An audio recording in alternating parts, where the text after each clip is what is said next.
The gig economy has been hailed as a major disruption to the American workforce, as sites like Uber, Airbnb and Etsy offer workers new ways to make money and work a flexible schedule. But a new report offers a stark reminder that it's not likely to replace the full-time job anytime soon. In a report released Monday, the J.P. Morgan Chase Institute, a unit of the global bank, found that the majority of people who earn income from what it calls the online platform economy are active on such sites only 3 months or less a year.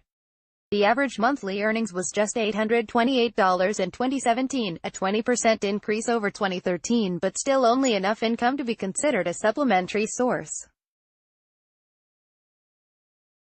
And while earnings from such sites represent a major source of income during the months they participate, it makes up just 20% of income for those who participated at any point in the prior year, underscoring the uneven ways the gig economy is buoying the financial lives of Americans. "This still does not really look like a traditional job," said Fiona Gregg, director of consumer research for the Institute, which examined payments from 128 online platforms to the checking accounts of 2.3 million distinct users. The accounts were made anonymous for the research. The vast majority of people are doing this on a sporadic basis. The trend line in monthly income also looked very different depending on which type of gig economy sites J.P. Morgan examined. The average monthly earnings among workers who use transportation-related apps in a given month, services like Uber and Lyft that transport people, or delivery services that transport food or other items, actually dropped by 53% between 2013 and 2017, from $1,469 a month to $783. Meanwhile, the same figure jumped 69% among leasing platforms, sites like Airbnb, and remained relatively stable among selling sites, eBay or Etsy, and those that offer non-transport work, TaskRabbit, say, or a dog walking service. Gregg said the reason for the lower average monthly earnings among users of transport apps was not clear, but could be a drop in wages, or it could be a drop in hours, or it could be, with a huge growth in the number of drivers, that we see prices fall, but they don't really know. "All we observe is the cash arriving in people's accounts. J.P. Morgan has access to the income the users of the sites receive, but not their expenses." The study also notes it cannot see how many hours drivers worked. A drop in the unemployment rate over the same period could also be a factor, Gregg said. More and more people are busy with a job, and so they may have fewer hours available to try and make extra cash on the side.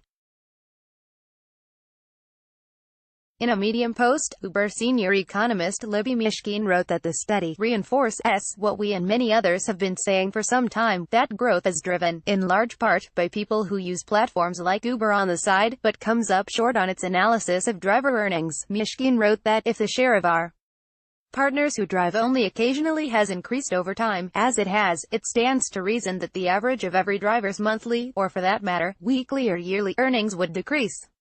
The Post also pointed to research Uber did in partnership with Princeton University economist Alan Kruger that found average hourly earnings for Uber drivers have remained stable.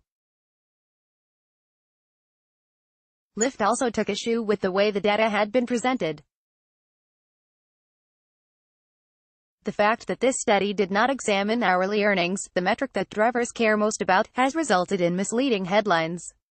Had it done so, the results would have shown stable driver earnings in recent years, Lyft spokesperson Adrian Durbin said. Many more drivers are choosing to earn with Lyft on a part-time basis, often fewer than 10 hours per week, and value the flexibility.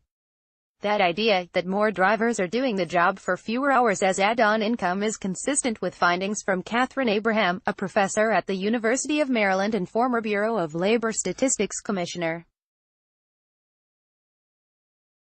In her research, she said, over a really short period of time, we saw a big increase in the share of drivers who were combining wage and salary income with driving income, suggesting to us it was supplemental. Meanwhile, Gregg suggested the big jump in earnings among users of leasing sites like Airbnb could be because of increased demand. People, she said, are now leasing all kinds of things, including parking spots, and with that increase in demand we see more people organizing their life to generate income. She said, The mix of properties being offered could also change the numbers, as more people grow more comfortable with renting luxury vacation homes or other higher income producing properties through sharing economy sites. JP Morgan Chase's data may be biased toward its customer base, which is slightly younger, more male and more likely to be based in the western United States, and as limited, of course, to income from online sites that can be identified in a person's checking account. Abraham notes, for example, that other informal sources of income, such as consulting or personal service jobs, can be even more important, but by looking at actual account inflows, the study gets around some of the confusion in other surveys about what really constitutes alternative work. One of the things we know is it's very hard to measure this activity, Abraham said. Real change may be slow to come not only to employment, Greg said, but to industry disruption, too. While the taxi and limousine industries has been clearly rattled by Uber and Lyft, that's not really happening in other sectors, she said. While we've seen incredible attempts at the Uber of dog walking or the Uber for massages, we're not seeing a level of participation by workers that would suggest these platforms are starting to disrupt many industries.